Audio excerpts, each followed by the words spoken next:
boa noite para todo mundo que acompanha a página de Facebook Psicologia Escolar e Educacional. Pessoal de Ourinhos, pessoal do Norte Pioneiro do Paraná, de todo o Oeste Paulista e de todo o Brasil também, que acompanha o nosso trabalho aqui.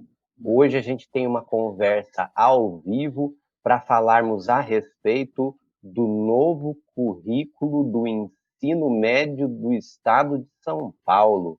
Esse assunto tem alguma coisa a ver com o interesse geral das pessoas? Sem sombra de dúvida, porque para trocar em miúdos, a gente vai falar então como que o ensino médio, o antigo colegial, tem gente que ainda fala assim, não é? Como que o ensino médio vai ficar? Como serão as matérias, como vai ser a organização, ou seja, como vai ser a formação do ensino médio, seus filhos, das suas filhas, pessoas que você conhece, e enfim, da população de forma geral no estado de São Paulo. Acontece que isso é importante para o Brasil todo também, porque se trata aí de uma mudança que provavelmente ocorrerá Brasil afora também. Então, boa noite para os meus amigos aqui que estão no nosso canal para participar desse debate. Eu gostaria de apresentar, com muito prazer, primeira vez que está aqui nessa página, o professor Luiz Horta, que ele é licenciado em História e Geografia pela FAFIJA, é professor efetivo do estado de São Paulo, é professor muito conhecido na cidade de Ourinhos, na escola Caló. Ele é sindicalista e coordena a executiva da APOESP. A gente está aqui também com o professor Marcos Correia, não é a primeira vez que ele vem na nossa página, e ele é professor de Geografia pela Escola Caló também de Ourinhos e pela ETEC Campus de Ourinhos. Ele está no magistério já há 35 anos, também participa aí da APOS. Então a gente tem dois professores experientes que conhecem por dentro o ensino, que conhecem as políticas públicas do Estado de São Paulo e vão dividir com a gente o seu conhecimento para a construção do nosso conhecimento. Sejam bem-vindos. Quem gostaria de dar uma palavra inicial aí? Pode Bom, ser o boa Marcos? noite. Pode ser. Boa noite. Eu agradeço o convite, Luiz, para estar participando aqui com vocês, né? O Horta, né, que é um companheiro aí de jornada, de trabalho, já desde de muito tempo.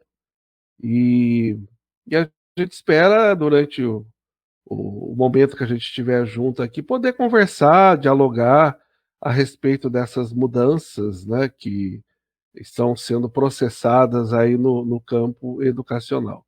Num primeiro momento, agradeço muito o seu convite, né, pela confiança de estar oportunizando aqui essa conversa entre nós.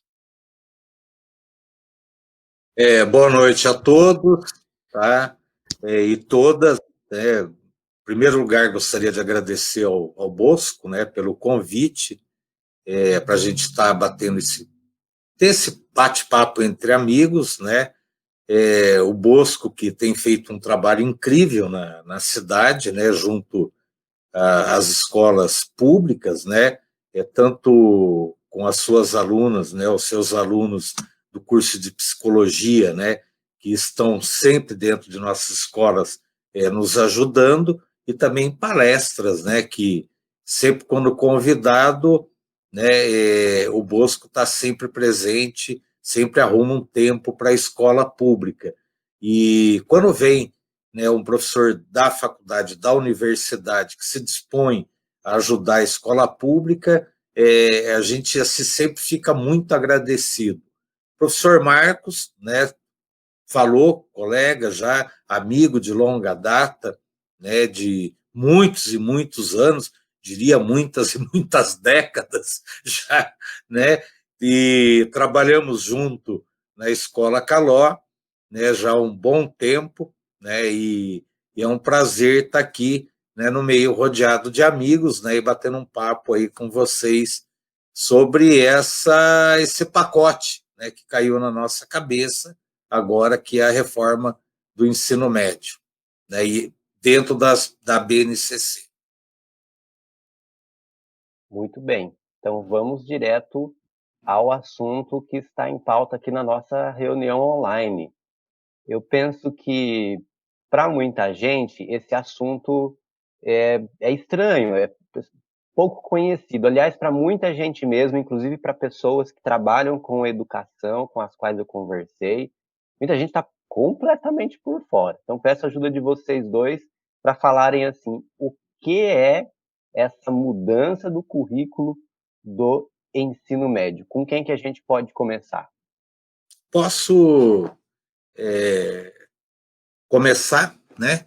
Pode, fica à vontade, Eu então. acho que para falar um pouco dessa reforma, né, apresentada agora pelo secretário Rosielli, a gente tem que fazer um resgate histórico, né, do que está acontecendo, como é que nós chegamos a esse ponto de repente, o secretário jogar na nossa cabeça uma bomba, né, uma reforma no meio de uma pandemia, né? E aí a gente tem que parar um pouquinho e pensar, reforma, né? Seria necessário reforma do ensino médio? Olha, quem está no chão da escola, né? Quem está nas escolas, a gente sabe que há anos, né? Eu diria já, pelo menos no meu caso, que leciono desde 1992, 93, o ensino médio, ele de fato precisava de mudanças, né? Ele já naquela época não dialogava mais com nossos alunos. Com toda a revolução que houve aí tecnológica, principalmente a digital, né, nos últimos anos, a escola, de fato, né, ela sentia uma necessidade de mudança, né? Aquilo que nós havíamos, aquilo que nós temos, né, de fato, até hoje, né, excetuando a pandemia, é o que? É um tempo escolar que não representa mais nada para o aluno. Nós temos aí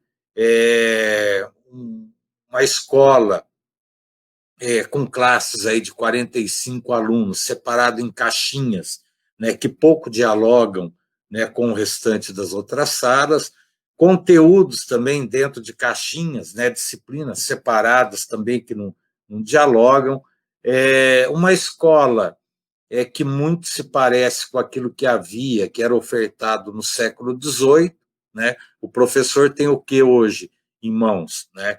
O quadro negro, né? O quadro verde, o giz, a saliva, né? E de repente o livro didático. O aluno lá na sua carteira, num dos 45 lugares oferecidos para ele, ele tem lá o seu caderno, o livro didático, né, a caneta e mais nada.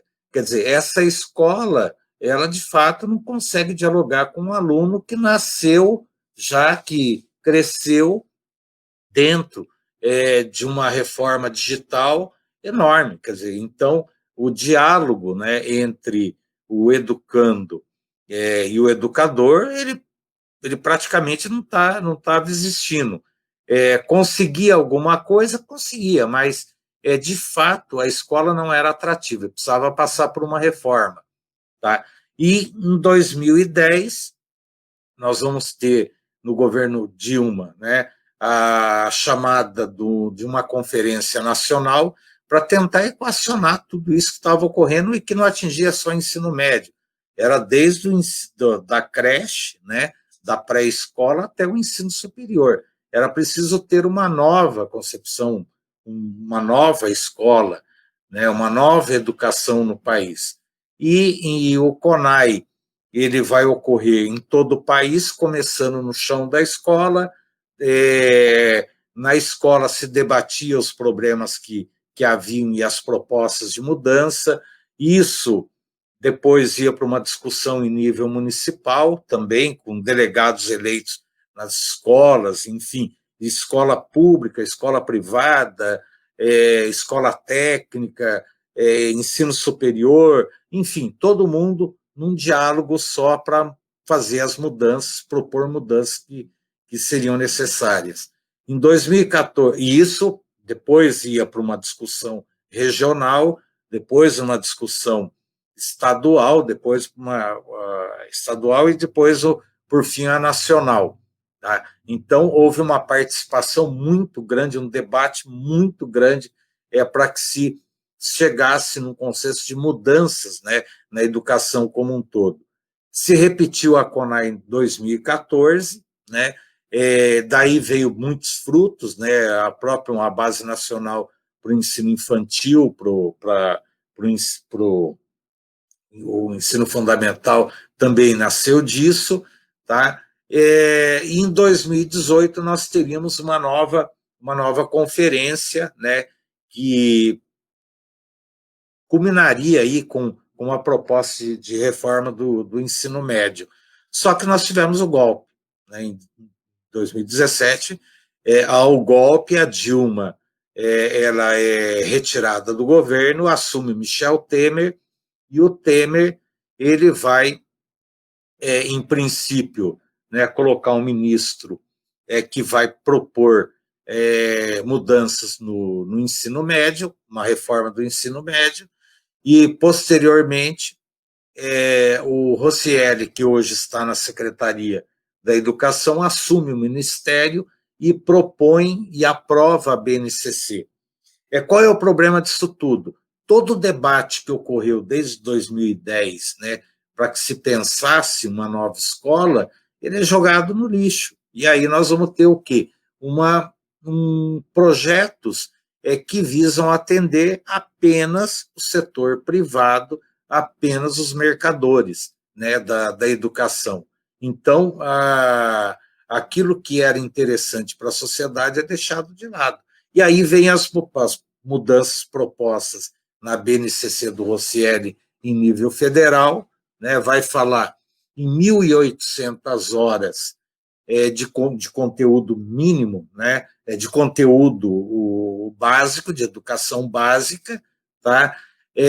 E o restante aí nos chamados itinerários formativos, que inclui aí, inclusive, curso técnico, tá? Então, é uma proposta privatista, porque ela abre espaço, né, porque o Estado não vai conseguir dar conta de tudo, e aí a possibilidade de terceirização, de privatização, enfim, ela é muito grande. Abre a possibilidade de uma parte, né, disso que não dessa educação ela ser feita de ser ofertada de forma online, né, também ela torna obrigatória apenas duas disciplinas, que é português e matemática, né, obrigatória dentro dessas 1.800 horas, as demais disciplinas elas deixam de ser obrigatórias, elas serão dadas, tá? Isso é aberto. Porém, essas disciplinas, elas necessariamente não precisam ser dadas de forma como é hoje, né? na caixinha. Tá? Então, a área de ciências humanas, a área das ciências, enfim, ela necessariamente não vai ser dada da forma como nós conhecemos hoje, né? E introduz também os cursos técnicos também, né? Ou disciplinas aí voltadas à formação do aluno para o trabalho. Enfim, abre-se um monte de brechas dentro dessa reforma para se chegar no mercado. Bom, até aí a gente não, toda a discussão de 2010 a 2018 jogado fora, né? Se propõe então esses dois modelos, a reforma do ensino médio e a BNCC, mas ainda quando chegou esse ano a gente estava um pouco tranquilo.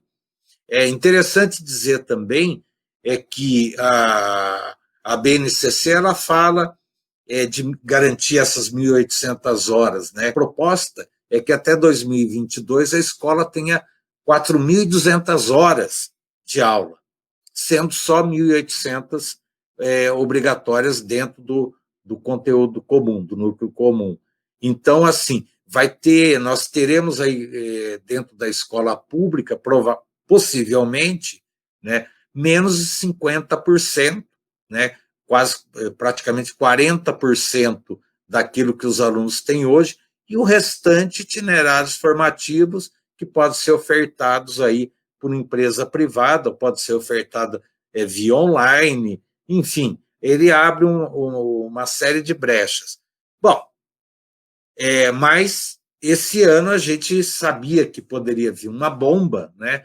Mas com a pandemia, com todo esse caos, esse desastre que nós estamos assistindo hoje, nós achávamos que o governo não teria coragem, né, de estar apresentando isso agora. E aí o nosso secretário Rosieri, né, que ali em 2018, né, não vai ouvir o 2019, não vai ouvir ninguém, né, o Rosieri dá uma de ministro aí o ministro do Bolsonaro, né, e resolve aproveitar que está todo mundo olhando de um lado e passar a boiada do outro, né, e apresenta e aprova no Conselho Nacional, no Conselho Estadual de Educação, essa BNCC, e agora nós estamos aí com esse monstrengo para dar conta, né. Inicialmente, que se sabe, né? Porque, na realidade, nós estamos presos dentro de casa, não conseguimos debater BNCC. Aliás, não houve debate esse ano em lugar nenhum, né, sobre o que vai ocorrer no ano que vem. A única coisa que saiu, o Estado chegou e falou, a partir de 2021, os primeiros anos vão estar dentro desse sistema. Tá? Mas como isso vai ser implantado, nós não sabemos. O pouco que sabemos hoje, né, é que o aluno terá aí 12 itinerários formativos que ele vai poder escolher, né? Então, mas como é que vai ser formatado esses 12 itinerários, a gente ainda não sabe. Nós não sabemos como é que o tempo vai ser de fato distribuído dentro das escolas. Enfim, né, se aproveita um momento de pandemia, quando não se consegue ter um mínimo de debate com a sociedade, com a comunidade escolar, né, e se impõe esse modelo. Eu não lembrava que o Rocieli era o ministro naquela ocasião, do governo Temer. É ele que aprova. Entendi. É ele que aprova a BNCC. Entendi. Marcos, se prepara aí, conta até 3. Vou passar a bola para você. Então, o ovo da serpente sendo gerado a partir do golpe de 2016 e tendo lá o nosso amigo Osieli, né, como ministro da Educação. E detalhe à parte, no dia de hoje, ele, para mim, me cometeu no mínimo, uma indelicadeza, uma bola fora tão grande numa live que ele fez com os professores da rede estadual da educação em São Paulo, quando ele comentava, inclusive colocou nessa live, um trecho de uma coletiva que ele fez junto com o governador Dória, no Palácio dos Bandeirantes, elogiando a situação de uma professora que vai até a casa dos alunos, né? Os alunos impossibilitados não tinham equipamentos tecnológicos, e ela vai até a casa desses alunos e vai dar aula na calçada. E aí apresentando a professora como uma heroína, né? Diante dessa situação, fala, olha só como ela é maravilhosa, né? Como ela é compromissada e tudo mais. Tudo bem, é lógico que essa professora realmente deve ser maravilhosa, realmente deve ser compromissada, mas quando questionado por professores que estavam participando da live, de que essa professora colocou em risco a sua própria vida no momento de pandemia, colocou em risco a vida dos alunos que ela teve contato, e colocou inclusive em risco os próprios membros da família dela, aí ele disse, mas essa não é a orientação da Secretaria da Educação e nós não temos, nós não temos nada a ver com isso, né? Então, quer dizer, se algo de ruim acontece nessa situação adversa, lavar as mãos. Lavar, nós estamos vendo muita gente hoje em dia lavar as mãos, né? Deixa, é assim mesmo, tem que ser, tem que abrir o comércio, as pessoas precisam circular, precisam se movimentar, a morte vem mesmo para todo mundo, então, enfim. Que triste, né? A gente ter tido esse senhor como ministro da Educação logo após o golpe de 2016, e aí ele veio para São Paulo implementar, né, aquilo que ele começou a realizar durante o governo Temer, na gestão atual aqui do governo do estado de São Paulo, né?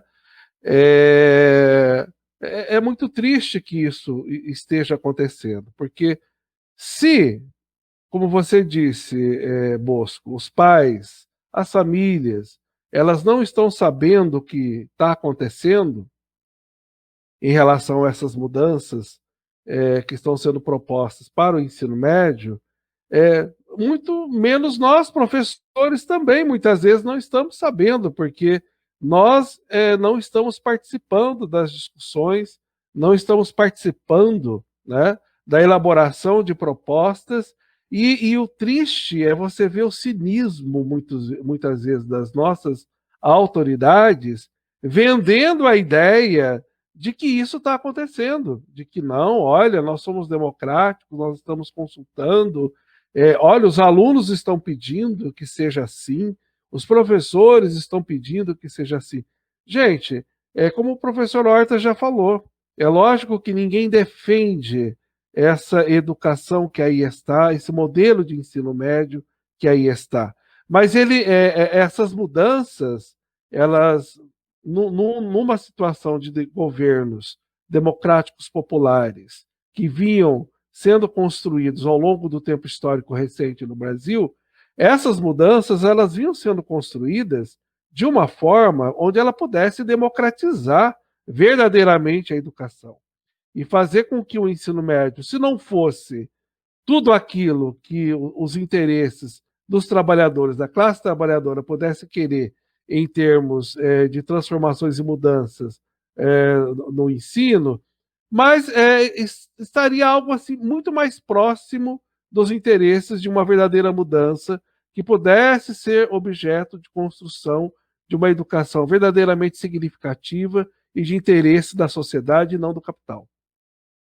O golpe civil-militar de 2016 representou a derrota não só desse projeto, mas como de tantos outros que vinham sendo construídos. Ninguém aqui está endeusando e achando que também tudo que existia antes era lindo, maravilhoso, não é isso. Mas houve, a partir de 2016, foi nítido, né, o retrocesso que se incorporou não apenas na área da educação, e discutindo mais, né, em relação a essa questão da educação, a gente percebe nitidamente só os interesses do capital, só os interesses, né, do ensino privado prevalecendo em relação aos interesses verdadeiramente públicos, né, voltados à educação. Você vê, por exemplo, São Paulo, o prefeito de São Paulo, que é do mesmo partido do governador, o Bruno Covas, ele praticamente já institui vouchers na educação. Agora, durante a pandemia, né? Nós temos que, e o discurso, nós temos que recuperar a defasagem de todo esse tempo que os alunos estão fora da escola e nós vamos comprar vaga na iniciativa privada para que esses alunos, então, possam minimamente não ter perdas. Quer dizer, não ter perdas para eles é destinar o dinheiro público, que já é muitas vezes escassos, para a iniciativa privada, né?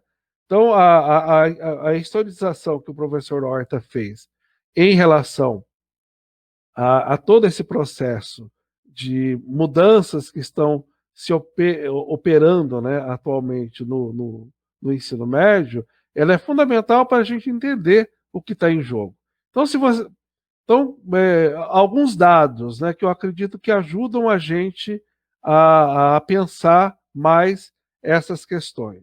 Então, são dados aqui de 2017, que são os dados mais recentes, né? Então, a educação infantil, nós temos 8,5 milhões de matrículas, no ensino fundamental, 27 milhões, no ensino médio, 7,9, quase 8 milhões de matrículas, na educação de jovens e adultos, a UEJA, 3,6 milhões de matrículas, na educação profissional, 1,8, quase 2 milhões de matrículas, e no ensino superior, 8 milhões de matrículas na graduação, que dá um total aí, somando tudo, né? 57 milhões de matrículas na educação.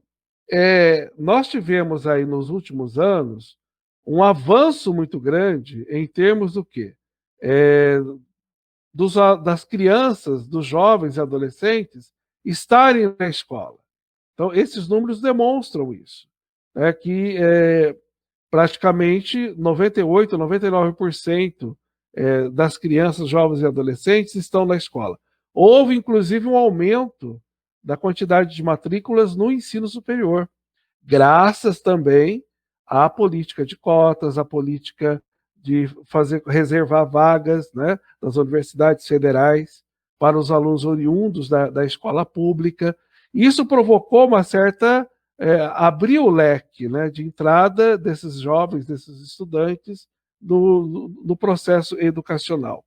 Então, aquilo que vinha se construindo com os movimentos populares, com movimentos ligados à ideia de cada vez mais expandir o ensino público, porque entende que a educação ela é fundamental nos dias de hoje para a gente construir uma sociedade verdadeiramente aberta, democrática, inclusiva, voltada para a produção do conhecimento. Quanto mais investimentos forem feitos e quanto mais ofertas, né, de vagas, não só na base, mas como também no ensino superior, porque às vezes a gente escuta isso, né? É só rico que entra na universidade, então a gente tem que fortalecer só o ensino fundamental, porque é isso que tem que ser feito, é onde está realmente quem precisa da educação. Não, nós temos que. É possível que se caminhe, né, junto, as mudanças se processem conjuntamente, e era isso que vinha sendo construído. Então, essa reforma do ensino médio, ela, infelizmente, ela vai fazer com que essa defasagem, essa diferença de oportunidades que minimamente vinham sendo sanadas, né, nos últimos anos, haja um grande retrocesso.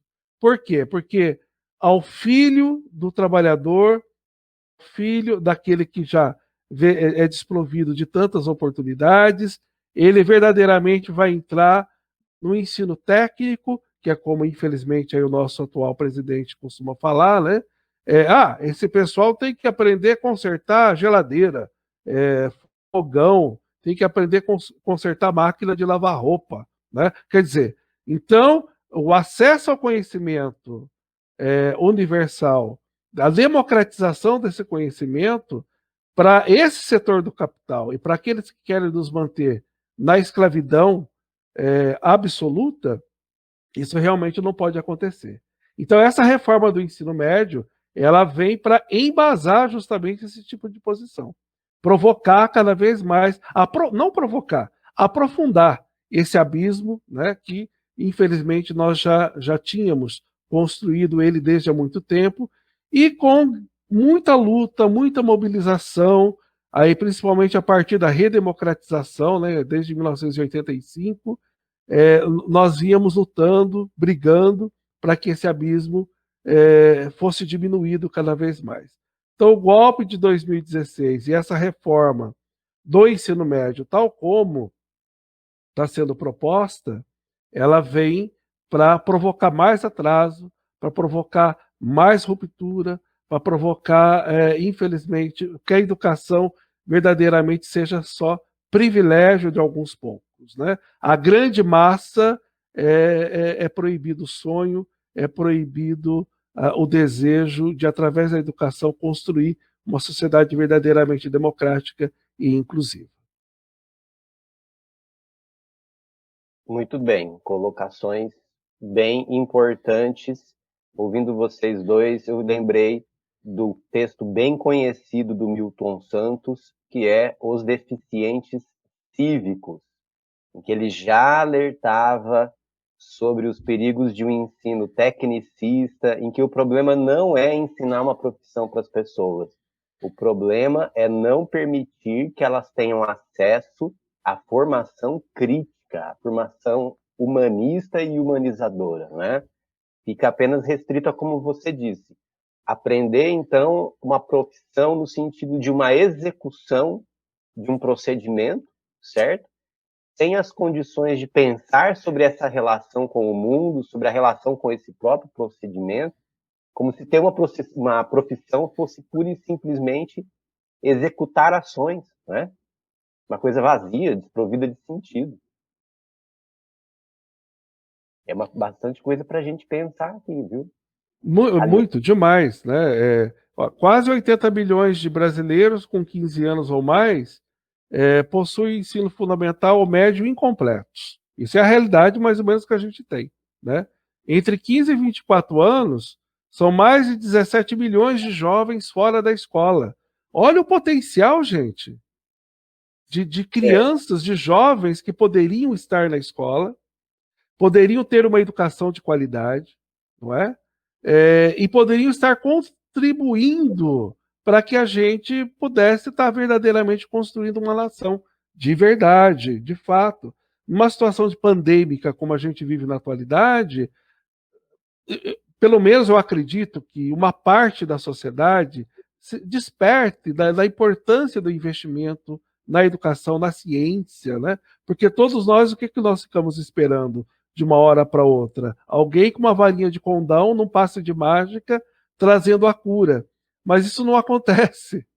Isso precisa de investimentos que demoram muitas vezes 10, 15, 20, 30, 100 anos. É o que nós tivemos. A gente pode fazer críticas, né? A social-democracia na Europa, mas nós percebemos que lá minimamente um tecido social se construiu, né? E através disso é possível que lá minimamente determinados segmentos, né, tenham uma certa proteção social. E isso se constituiu de que forma? Basicamente a educação, não só ela, né, mas a educação teve um papel primordial nessa situação. Então, a situação é muito assim, a gente enxerga quem está no chão da escola, quem está dentro da escola, a gente consegue pensar, né, essa reforma como sendo um desastre, assim, que vai afetar a próxima geração da escola pública, tá? Porque, e às vezes, quem está nos ouvindo, que não faz parte da educação, que não está interna, enfim, não sabe, né, o que de fato o nosso aluno precisa, necessita. Óbvio que a gente não consegue oferecer dentro da escola pública, com a estrutura que nos é oferecido, são oferecidos aí de trabalho, a gente não consegue ofertar ao aluno aquilo que é necessário para ele, por exemplo, ingressar numa boa universidade, tá? Mas, mesmo assim, a gente vinha conseguindo êxitos, assim, com determinados alunos fantásticos, né? Nós tivemos aí vários alunos aí entrando na UEM, entrando em Unesp, entrando, né, Marcos, no Caló, né? Uma aluna nossa entrou no curso de Direito, por exemplo, da UEL, sem cota, sem entrar no processo de cota, e ficou lá entre os 10 primeiros colocados. E foi aluna nossa, de debates nossos, enfim, de trabalho nosso. Agora, quando você vê uma BNCC sendo oferecida para os nossos alunos, aonde se cria o chamado notório saber dentro da estrutura, quer dizer, não precisa ser professor para trabalhar, para lecionar dentro da escola, basta ter notório saber, tá? Isso daí eles falam que vai ser utilizado na educação técnica, mas nós sabemos que não, a realidade não é essa. Quando você coloca num currículo onde apenas matemática e português são disciplinas obrigatórias, e o inglês também, né? Colocam o inglês, mas o inglês pode ser oferecido de outra forma, pode ser online, pode ser de alguma outra. Então, essas 3 disciplinas, elas estarão ali nos 3 anos do aluno. Agora, a geografia, a história, a filosofia, a sociologia, elas praticamente vão estar restritas, que no caso é a nossa área, vão estar lá restrita nas 1.800 horas, porque o aluno, ele vai dentro dos itinerários formativos, né, que vão estar sendo oferecidos para ele vai fazer opção ou para a área da matemática ou para a área das biológicas, né, para tentar alguma coisa dentro dessa área, né? Então, enfim, isso que o Bosco colocou é fantástico, é isso mesmo. Quer dizer, a intenção é que o aluno não pense, a intenção é de se criar uma sociedade e um povo totalmente fechado. Até essa semana eu assisti um filme, Alphaville, um filme francês da década de 60, e que fala de uma sociedade, né, de um mundo, né, onde as pessoas são formatadas, né, dentro daquilo que a máquina, né, aquilo que o computador determina. Então ninguém pensa, ninguém discute, as pessoas cumprem, falam sempre a mesma coisa. É isso que a gente vai estar vendo. Agora, uma outra coisa também que eu acho extremamente grave é o seguinte, tá? As nossas universidades, os nossos cursos superiores, o ingresso, ele permanece através do vestibular. Tá? O nosso aluno ele vai sair capenga do ensino médio, ele não vai ter todo o conhecimento necessário para fazer uma boa prova, um bom vestibular, e ele vai estar sendo excluído do processo, mais excluído do que ele está hoje, porque hoje ele ainda consegue alguma coisa, porque nós conseguimos aí, através de muita luta, muita discussão, conseguimos aí as cotas, né? Seja a cota através da escola pública, ou seja, as cotas para os negros, as cotas para os índios, a gente conseguiu dar uma diversidade, mudar um pouco a cor, né, dentro das nossas universidades. Agora, se permanecer esse governo, né, e se ele se prorrogar, ainda mais a partir de 2022, esquece. Né, a escola pública ela não vai formar ninguém para a universidade, e se o aluno não tiver alguma coisa que ajude ele a chegar lá, porque é muito bonito falar em meritocracia. Eu tenho muitos amigos que vêm e falam muito de meritocracia. Tá? Agora, meritocracia ela é interessante quando todo mundo está saindo do mesmo lugar, tendo as mesmas oportunidades, tendo os mesmos conhecimentos. Agora, meritocracia, quando o aluno da escola privada ele está a 200 metros do nosso aluno, para uma corrida de 300 metros, ora, não dá, é impossível. Quer dizer, não há mágica para fazer. Tá? Então, assim, o Roscielli ele foi extremamente maldoso, tá? Apresentando isso para o Conselho Estadual de Educação e aprovando essa BNCC, essa nova base, essa base para o Estado de São Paulo. Eu, quando vi isso, eu lembrei na hora, né, no Ricardo Salles, né, na reunião do Bolsonaro, né, com a sua, eu não sei se é quadrilha, eu não sei o que é aquilo, mas enfim, né, o Ricardo Salles, o ministro ali do Meio Ambiente, falando, olha, vamos aproveitar essa pandemia e passar a boiada, quer dizer, tudo que tiver aí para ser colocado, aí a gente coloca porque a imprensa está olhando pandemia, está olhando morte, está olhando outras coisas e não vão nem perceber. Então, o Rocieli, assim, identifiquei ele muito com o Ricardo Salles. É um absurdo, tá? É criminoso o que esse cidadão fez apresentando esse plano. Óbvio que nós sabíamos que isso daí já tinha sido aprovado por ele lá, no MEC. Nós já sabíamos que a reforma do ensino médio já havia sido aprovada pelo golpista do Temer, tá? Mas nós ainda queríamos tentar, pelo menos, dar uma melhorada, uma qualificada na coisa. O pacote veio pronto.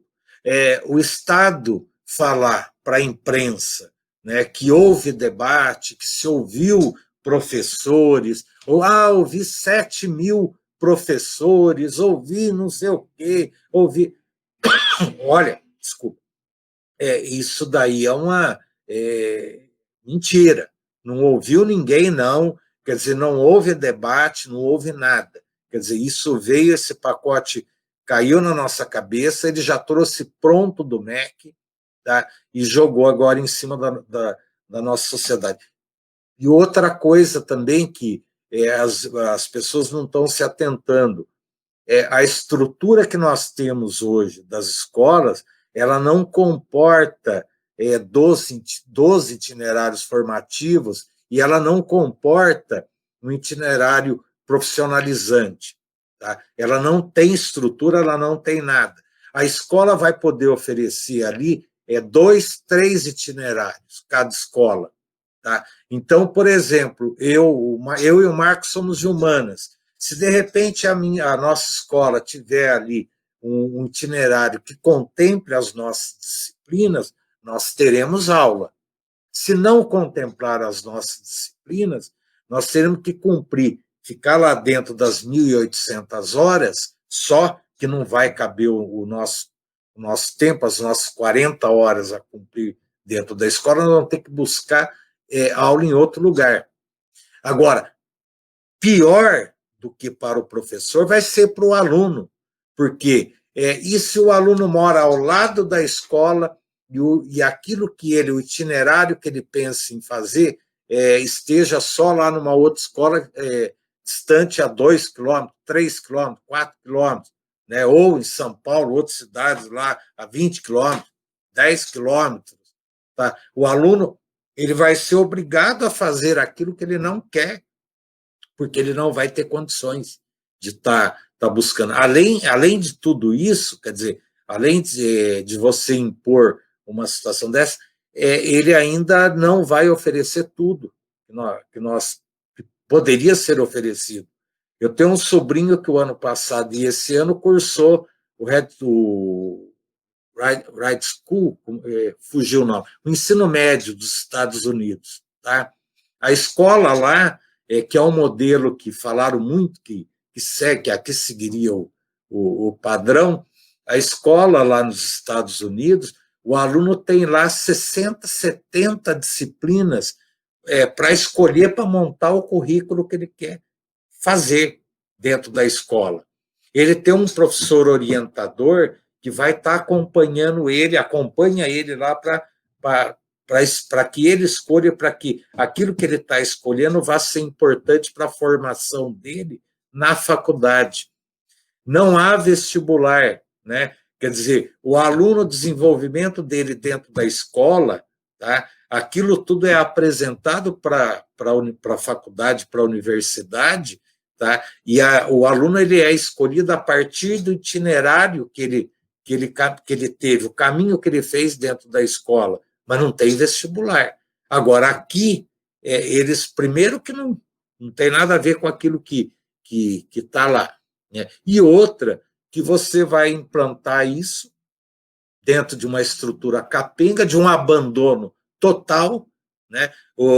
Esses governos que sucederam aí nos últimos anos, principalmente do PSDB em São Paulo, foram um verdadeiro atentado né, ao conhecimento, à ciência, à educação, né? Esse último, esse agora, o Dória, ele é muito bom de câmera, ele é muito bom de comunicação, mas é terrível. Eu acho que é o pior de todos. E olha que a gente sempre acha que eles não conseguem se superar, mas esse governo não tem diálogo com ninguém. É impressionante. Até a semana passada eu costumo assistir, desculpa estar alongando um pouco, mas só para concluir. Semana passada eu assisti a live que ele faz, a coletiva dele pela Rede Cultura semana passada, e aí ele, no final da explanação de todo mundo lá, falando que tudo vai muito bem, né? As mortes explodindo pelo Estado, a contaminação explodindo, o povo nas ruas, as filas para todo lado, né? Ao término daquilo, começam as perguntas dos jornalistas, né? E aí, olha, hoje vai ter lá o fulano de tal da TV tal, o fulano de tal da rádio tal, o fulano de tal do jornal tal. E aí ele foi chamando, até que chegou lá agora a pergunta é do fulano de tal, da TV tal e não sei o quê. Né? Vamos lá, abre lá, que ele não está presente, abre lá. E aquilo não abria, e o cara não conseguia falar, deu problema no microfone, ele falou, olha, tudo bem, fulano, tudo bem e tal, eu tenho a tua pergunta aqui, e eu vou pedir para a fulana, então a assessora, fazer a pergunta que você mandou. Quer dizer, aquilo é um grande teatro, Quer dizer, as perguntas que são feitas ali naquela entrevista coletiva, elas são todas escolhidas, todas, né? Às vezes, um ou outro jornalista, ele aproveita ali o tempo e faz. Enfim, é um povo da comunicação e só. Agora, da administração, é alguém que queira propor aí algo de bom para o povo de São Paulo, de jeito nenhum. Então, era isso. Muito bem lembrado aí desse circo que essas figuras da política gostam de fazer, né? Eles sabem muito bem vender uma imagem, e inclusive no que diz respeito a essa mudança ou reforma do currículo, vendem a imagem aí de que é muito interessante para o alunado poder escolher o percurso formativo, como se todas as escolas fossem fornecer todas Exato. as possibilidades de percurso formativo. Eu honestamente, eu vejo até a possibilidade de, seguindo interesses empresariais, algumas regiões privilegiarem determinados percursos ou itinerários do que outros. Eu penso que isso pode acontecer. E outra coisa que me preocupa bastante, vocês falaram de passagem, da possibilidade de contratação de professores por notório saber. O que é esse notório saber para quem está acompanhando e não sabe, né? Uma pessoa é considerada publicamente conhecedora de uma área, de uma disciplina, de uma ciência, e ela vai poder dar aulas no ensino público dessa área. A gente fica pensando assim, que tal um líder religioso para dar aula de biologia, para falar de evolucionismo, criação do mundo? O que vocês acham, né? Para mim é uma possibilidade concreta acontecer esse tipo de coisa, né? É uma possibilidade concreta, né? Quando a gente percebe que nesses últimos tempos essas ideias elas estão em que pese a laicidade do Estado, mas a gente percebe que cada vez mais ele está se tornando letra morta, né? Então, esse show de horrores que muitas vezes a gente percebe aí em vários escalões do poder, eles, de certa forma, já chegam até a escola. Algumas situações que às vezes se apresentam às escolas, e quando lá você tem diretor de escola, coordenação pedagógica, comprometidas, né, com o pensamento progressista, mais aberto, impedem que isso aconteça. Mas nós já tivemos situações em determinadas escolas por aí em que chegam, quando o Edir Macedo lançou aquele filme sobre a vida dele, o pastor ia até a escola e falava, olha, hoje é o dia dessa escola, e no cinema. Os ingressos estão aqui. E aí, assim, a direção toma um susto, né? Fala, não, não vai, não pode, não é por aí que as coisas devam acontecer. Então, às vezes quando a gente fala isso, Bosco, as pessoas falam, nossa, mas esse povo viaja. Gente, nós não viajamos. Infelizmente, essas situações elas já acontecem na escola. Então, esse povo do notório saber, eles vão estar lá, sedentos, né, para se apoderar desses espaços, não para promover o conhecimento, não para promover a construção do conhecimento, mas para fazer militância mesmo, né? Eles dizem que muitas vezes nós fazemos, né?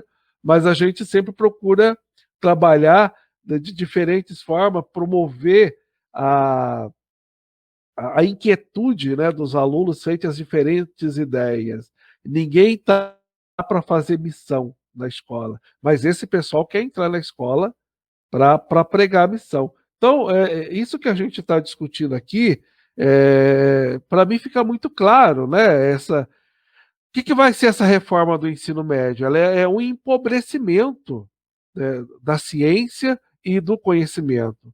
E nós estamos percebendo muito bem nos dias de hoje como é importante empobrecer a ciência para determinados grupos econômicos, para determinados setores da sociedade que precisam que a população não tenha acesso a esse conhecimento.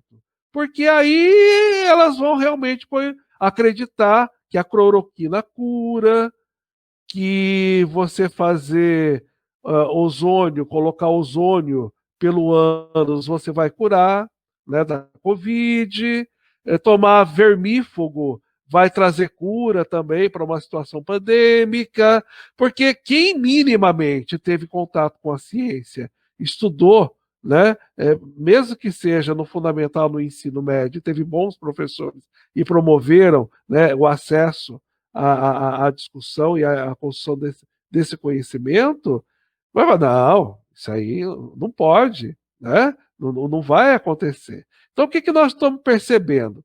Que esse empobrecimento, essa reforma do ensino médio vai provocar um empobrecimento muito grande do conhecimento como um todo. Os grandes grupos econômicos internacionais, né, dos Estados Unidos, da Europa, eles não querem que a gente tenha ciência, eles não querem que nós tenhamos tecnologia próprias, não é? Daí a gente vê setores de ponta que nós temos no Brasil, ou tínhamos, né, até então, tipo a Embraer, né, o desmonte e agora o desmonte das universidades federais, das universidades públicas, né, que nós estamos percebendo, Ourinhos está a ponto de perder a Unesp. A população não está sabendo disso. Hoje saiu o cancelamento do vestibular, o adiamento do vestibular, que é um cancelamento do vestibular. Não teremos novas turmas na Unesp, aqui de Ourinhos. Isso é um empobrecimento muito grande. A sociedade ouriense, de Ourinhos e região, não percebe que isso está casado com todas essas mudanças, que não são reformas, são destruições. Isso é destruição, né? Porque o poder da grana, do grande capital, eles não querem que realmente a gente desenvolva tecnologia, que um país da periferia como o Brasil possa produzir tecnologia, porque isso significa o quê? Soberania. Então, eu arrisco dizer aqui que essa reforma do ensino médio, pensada em termos mais geopolíticos, né, ela significa o quê? Ela significa perda de soberania. Perda de soberania. É isso que estará sendo. É lógico, não estou aqui defendendo o que a gente tem, não, porque realmente a gente enxergava a necessidade de mudanças. Mas essa mudança que está sendo proposta aí não é mudança, é destruição, né, para atender esses interesses privados. Não querem que o Brasil se desenvolva e seja a base de um novo mercado internacional. É o que a gente tinha antes sendo discutido com a criação dos BRICS, né? Brasil, Rússia, África do Sul, Índia, em que pese as diferenças de visões de mundo presentes em cada um desses países, mas enxergavam a necessidade de construir a possibilidade geopolítica diante do mundo que se desenhava até então, ao fortalecimento desses países, não é? E o que provocou a queda do governo democrático popular aqui no Brasil foi, por exemplo, a criação do Banco dos BRICS, que simbolizaria o quê? A total independência desses países em relação ao FMI, ao Banco Mundial. Banco Mundial que está impondo essa reforma do ensino médio aqui para nós. Desde lá dos anos 90, eles vêm comendo pelas bordas. E as pessoas, muitos de nós, muitas vezes, não percebemos e ficamos lá aplaudindo o secretário, nas lives dele, né? Está aplaudindo a perda do seu próprio emprego, né? Da sua própria sobrevivência. Quer dizer, e isso tudo nesse contexto, né, nazi-fascista que a gente vive na atualidade, desse atual governo que está aí, querem o quê? Que a gente seja só exportador de matéria-prima, comprador de produtos prontos, né? Que sejamos só reprodutores de tecnologia importada. Então, isso precisa ser pensado, e eu acho que o professor, né, principalmente da nossa área de humanas, né, precisa pensar essas questões juntamente com seus alunos. E é por isso que eles só querem português e matemática. Não estou dizendo, pelo amor de Deus, que os professores de português e matemática sejam alienados e não façam essas discussões com seus alunos. É lógico que também fazem, muitos fazem, né? Mas eles querem nos suprimir a área de humanas, querem suprimir a área de humanas, de geografia, de história, de sociologia, de filosofia, que é riscado o currículo, né? Porque é a área que tem a obrigação de fazer essa discussão com os alunos, né? Porque é a área que, não só ela, mas juntamente a gente entende o conhecimento como um todo, e nenhuma área deva ser privilegiada, né? Mas é a área que vai fazer com que seja possível construir pensamento crítico dentro das escolas, capaz de produzir ciência e tecnologia, né? Agora, quando a gente vê tudo isso acontecendo, né, isso está acontecendo para quê? Está acontecendo para esmagar um projeto de desenvolvimento nacional independente, né? Está sendo feito para esmagar toda e qualquer possibilidade de protagonismo geopolítico do Brasil no presente e no futuro. Porque mesmo que a gente consiga restabelecer, né, um governo minimamente preocupado com o desenvolvimento de um projeto nacional, nós vamos levar de novo, no mínimo, mais 50 anos para voltarmos ao que nós tínhamos lá em 2000. Então, é isso que está sendo posto. E essa reforma do ensino médio passando, da maneira como ela está sendo proposta, né, ela está sendo proposta para ser o quê? Um meio auxiliar para que toda essa devassidão, essa destruição se imponha.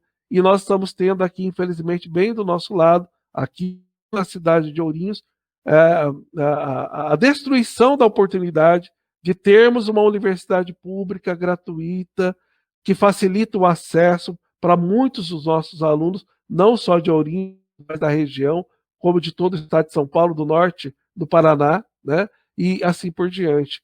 É isso, a perda da Unesp aqui em Ourinhos, ela está dentro de toda essa situação aí que nós estamos vivendo, e a reforma do ensino médio é mais um passo à frente, né, nesse sentido da destruição.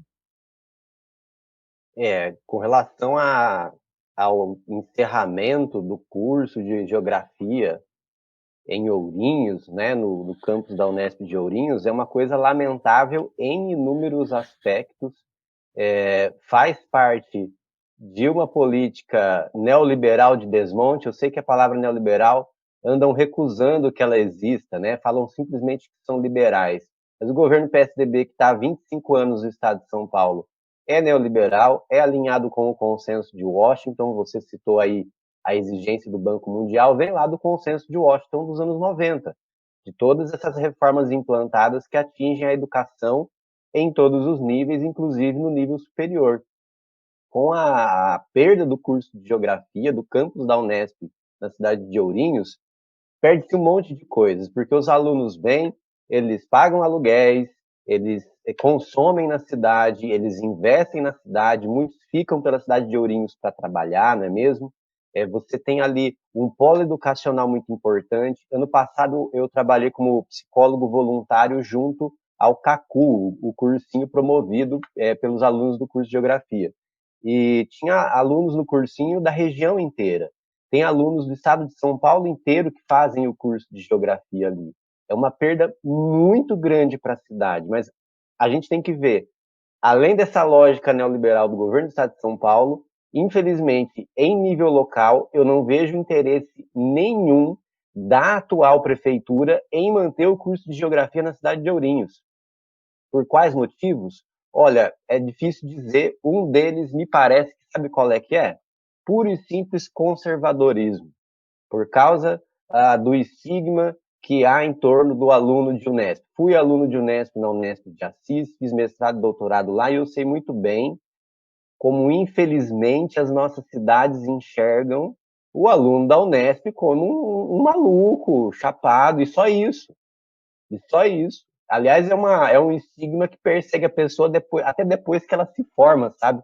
Você não consegue ser visto como profissional, você vai ser eternamente um aluno de Unesp. Então, infelizmente, eu vejo que o governo municipal de Ourinhos, nesse momento, não correu atrás para manter o campus em funcionamento aqui em Ourinhos. Não sei como vocês veem isso.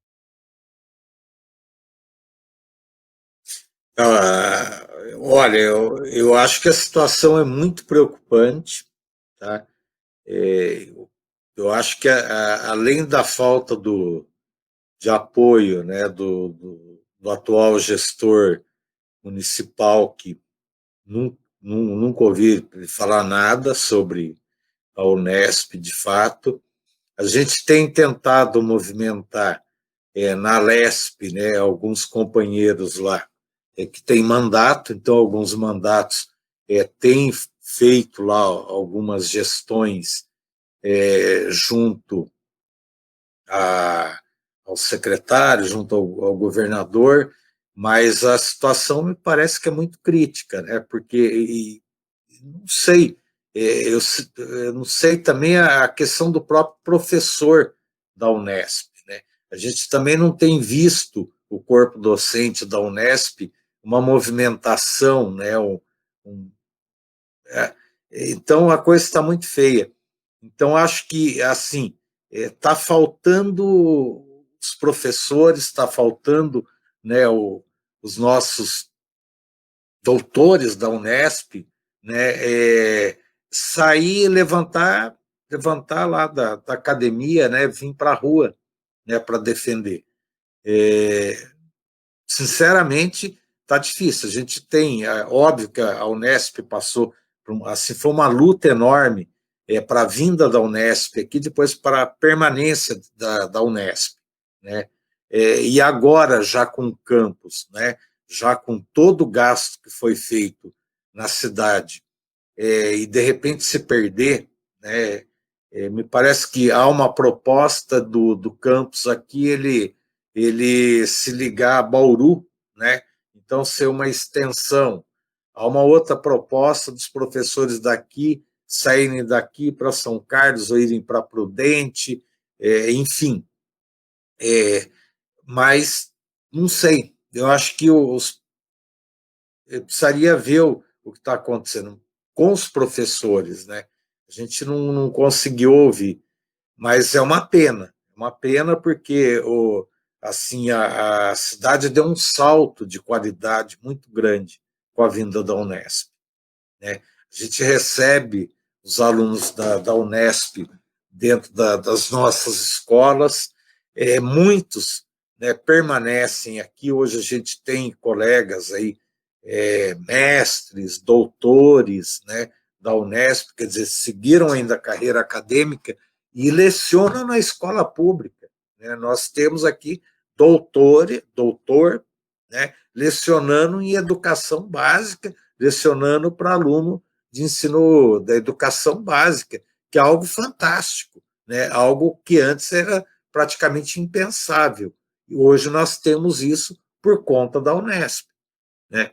Então, a Unesp, com todo o respeito às universidades privadas, né, que nós temos também, que cumprem o papel dela, mas a Unesp e a UEMP, aqui, que são as mais, ou que estão em Ourinhos, ou que está muito próximo de Ourinhos, elas têm um papel assim, fundamental para o desenvolvimento da cidade. E a geografia, eu sempre jogo muita culpa no Marcão por conta do que a minha filha acabou optando. A minha filha é geógrafa também, mas ela acabou fazendo opção pelo curso no Rio de Janeiro, para a Universidade do Rio de Janeiro, já concluiu o mestrado lá, está pensando no doutorado, enfim, né, e é fantástico assim, o que a universidade faz, né, com a cabeça do jovem. Então, é muito provinciano, essa coisa de olhar para o aluno da Unesp, né, que, o cabeludo, porque é isso, porque é aquilo, quer dizer, como se ninguém tivesse passado por isso, né? Como se ninguém tivesse sido jovem, né? E como se isso impedisse aquele jovem de pensar, né? E de trazer a sua contribuição para a cidade. Então, assim, eu acho que eu gostaria muito que os professores da Unesp, né, a gente tem lá vários amigos, né, vários colegas dentro da universidade, amigos particulares que lecionam lá, né? Eu já tive, inclusive, uma cunhada minha, né, tia dos meus filhos, que faz parte da primeira turma de professores da Unesp aqui de Ourinhos. Depois o marido dela também, amigo, um cunhado, também veio para lecionar na universidade. Hoje estão também no Rio de Janeiro, lecionam, né, um na Federal Rural, o outro na Federal do Rio de Janeiro, enfim. Então, a Unesp tem uma importância para nós, não só naquilo que faz, mas nas oportunidades que ela trouxe, e isso com um curso só. Né? Se viesse a antropologia, se viesse o direito, se viesse a engenharia, se viesse tudo aquilo que foi prometido, né? Pô, que salto a cidade não poderia dar, né? Coisa que hoje, por exemplo, a Unifil, com todos os problemas, as aspas que eu poderia estar colocando, mas a Unifil também houve também um salto grande, né, dentro da universidade. A FIU, assim, embora eu nunca tenha estudado lá, mas a FIU também faz assim, parte um pouco da minha vida, porque meu pai, durante décadas, foi sócio do professor Sidney Novelli, que foi professor e diretor durante muito tempo da FIU.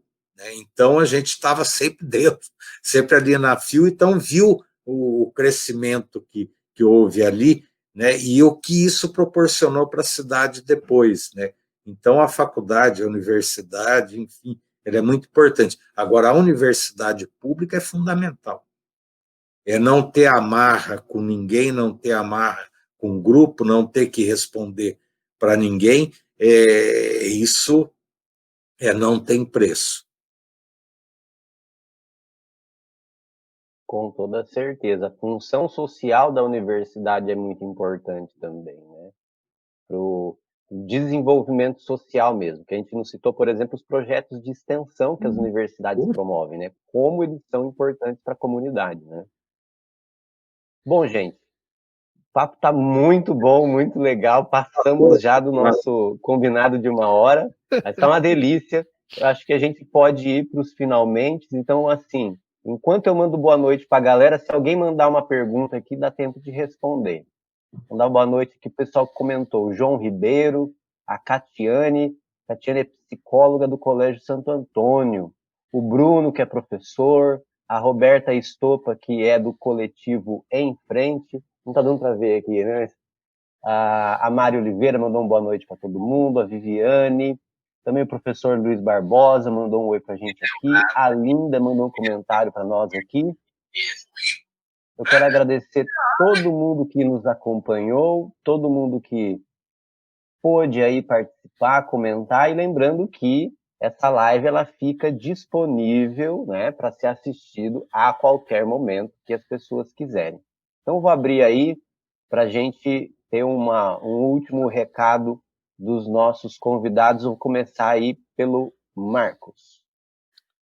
Bom, eu agradeço aí mais uma vez o poder estar aqui conversando, né, dialogando com você, Bosco, com o teu público aí, que a gente sabe que é bastante grande, né, os colegas, os amigos que estiveram aqui participando, comentando, né, o Bruno fez aí algumas observações interessantes, enquanto a gente conversava, por exemplo, dizendo sobre a questão do monopólio, né, internacional, como o Google, a Microsoft e esses nossos governos apresentando como parceiros, né, porque nas escolas nós estamos, na verdade, utilizando as ferramentas desses grupos, desses grandes monopólios, né, seja o Google Sala de Aula, seja o Teams da Microsoft, né, parece que cada vez mais nós estamos nas mãos desses grupos e com essa reforma do ensino médio, parece que colocando aí a possibilidade do ensino à distância como uma grande possibilidade, como algo cada vez maior na vida das pessoas, certamente esses conglomerados, grandes conglomerados econômicos, vão continuar lucrando muito, né, com essa situação. É uma observação muito interessante do Bruno. Então, encerrando, né, deixo aqui meus agradecimentos e a reforma do ensino médio, ela não é para promover mudanças, não é para promover democratização, não é para promover mais construção do conhecimento, mas ela é sumamente para fazer economia de recursos, né? Então, a educação, ela precisa cada vez mais de professores que possam desenvolver as suas atividades dentro e fora da sala de aula, mas numa escola que verdadeiramente seja preparada para atender os interesses desses estudantes que são cada vez maiores, e não uma escola que seja como depósito, né, de aluno, muitas vezes.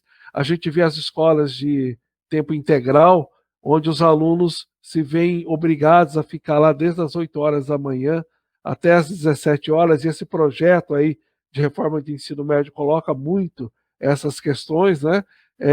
Deturpando a ideia de escola de tempo integral, como o Horta fez referência aqui em alguns momentos, onde esses alunos de escola de tempo integral não podem ficar 6, 7 horas dentro de uma sala de aula. É necessário que eles façam música, dança, teatro, cinema.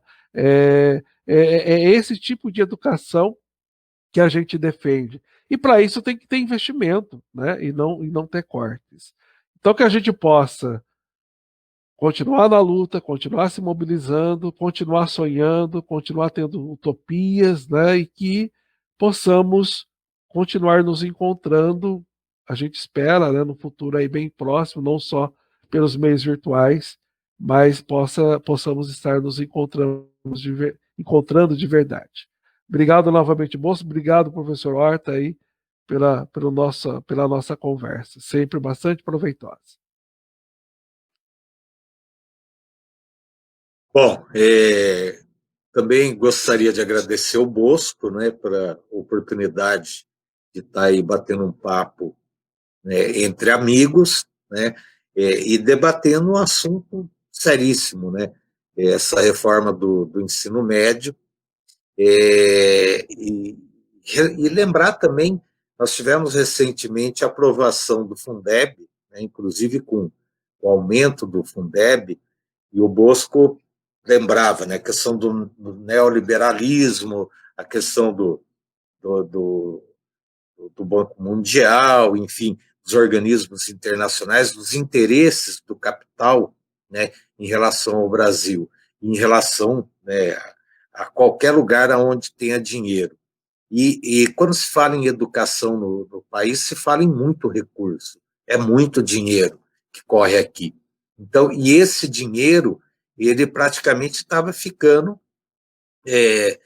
com todos os desvios, né, que ocorrem, mas a boa parte desse dinheiro acabava ficando, de fato, na escola pública, né, na educação. E a reforma do ensino médio ela abre uma brecha enorme para o capital, né? Ela abre uma brecha enorme, né, para que as empresas elas se infiltrem dentro das escolas, né, e tirem aí uma parcela daquilo que elas não conseguiam. Quer dizer, hoje a gente tinha o mercado editorial, né, é, com todo respeito, né? A gente sabe qual as dificuldades que hoje o mercado, né, que o editorial tem passado,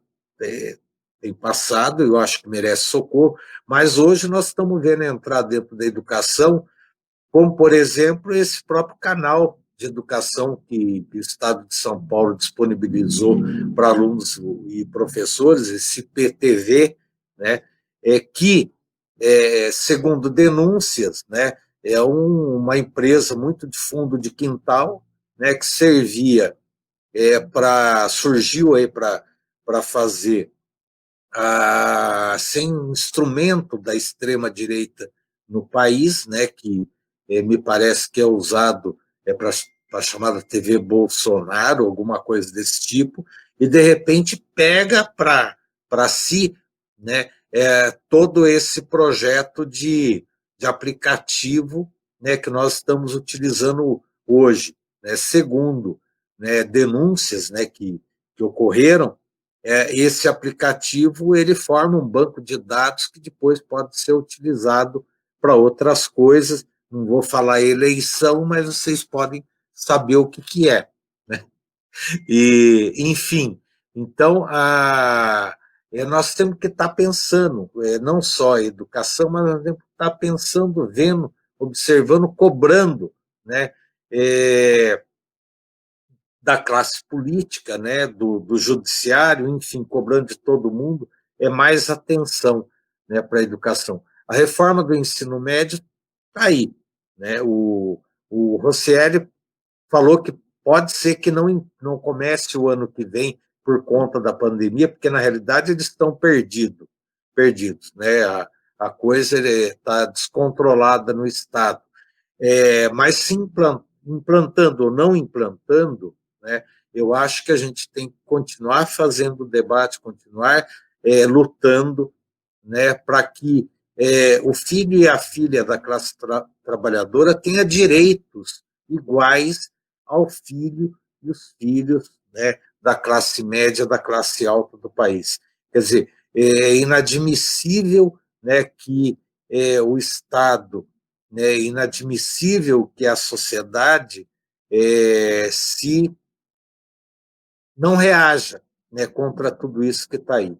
Então, eu queria desejar uma boa noite, né, para todos e todos, né, ou uma boa tarde, ou um bom dia, né, para aqueles que forem verem a gravação depois, e falar que foi muito bom, muito prazeroso, né, estar fazendo esse debate, estando em contato com vocês nesse período, né, de pandemia, de isolamento, de cuidado, né, que todos devem ter, né, e desejar a todos aí, né, uma boa passagem por esse período de pandemia. Vamos aí, a gente espera que isso passe logo, que logo venha uma vacina, né, que venha aí um medicamento, né, que combata esse vírus, mas enquanto isso não ocorrer, por favor, fiquem em casa, por favor, se cuidem, né, porque é muito sério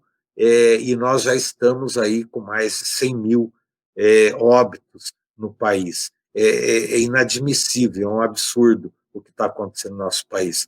Então, até mais.